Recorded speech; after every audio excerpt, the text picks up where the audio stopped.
Troisième quart du quatrième hizb. Les mères qui veulent parfaire l'allaitement de leur bébé les allaiteront 2 années entières.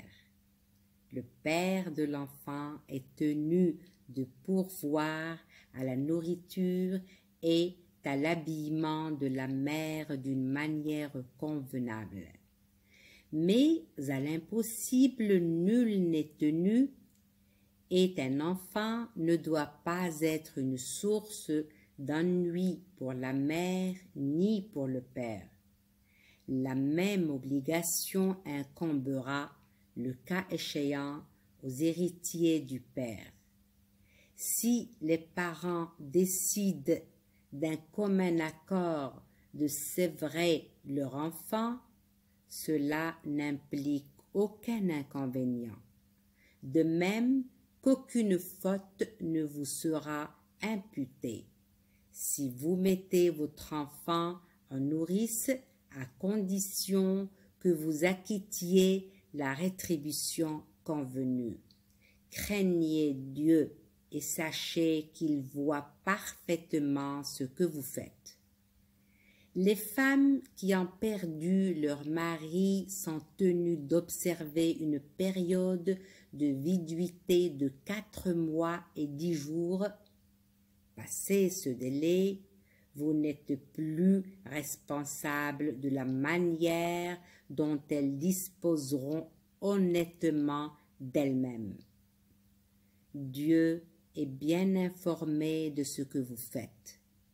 Vous ne commettez aucun péché en faisant discrètement une proposition de mariage à l'une de ces veuves en période de viduité ou en nourrissant simplement l'espoir de le faire.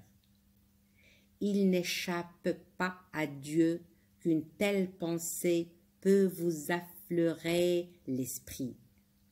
Mais ne vous liez pas à elle par des promesses secrètes et ne leur tenez pas des propos malhonnêtes. Ne concluez donc le mariage qu'à l'expiration du délai imparti. Sachez que Dieu connaît toutes vos pensées. Craignez-le et n'oubliez pas qu'il est clément et miséricordieux. Aucun grief ne vous sera fait si vous répudiez une femme avec laquelle vous n'aurez pas cohabité et à laquelle vous n'aurez pas fixé de dot. Faites-lui cependant, à titre de consolation et de la manière la plus convenable, un présent dont l'importance variera selon que vous serez riche ou pauvre. C'est là une obligation pour les gens disposés à faire le bien.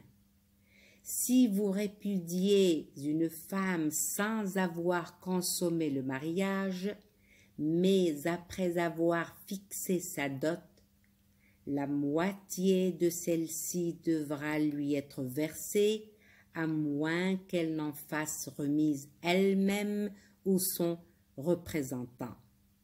Mais il est méritoire de se montrer conciliant de part et d'autre. N'oubliez pas d'user de bonté et de générosité les uns envers les autres, car rien de ce que vous faites n'échappe au Seigneur.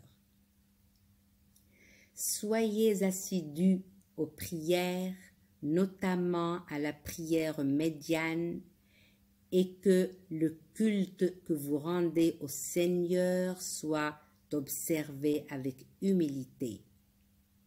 En cas de danger, il vous est permis d'accomplir vos prières en marchant ou en étant sur le dos de vos montures. Dès que la sécurité est rétablie, reprenez votre prière comme Dieu vous l'a enseigné lorsque vous ne le saviez pas encore. Il est recommandé à ceux d'entre vous qui sont mariés d'assurer avant de mourir à leur femme par testament leur entretien pendant 1 année au domicile conjugal sans risque d'en être expulsées. Mais si elles le quittent de leur propre gré, alors aucun reproche ne vous sera fait pour la manière dont elles disposeront honnêtement d'elles-mêmes. Dieu est puissant et sage. Les femmes répudiées ont droit à un pécule convenable. Le leur assuré est un devoir pour ceux qui craignent le Seigneur. C'est ainsi que Dieu vous expose clairement ces signes. Peut-être saurez-vous y réfléchir.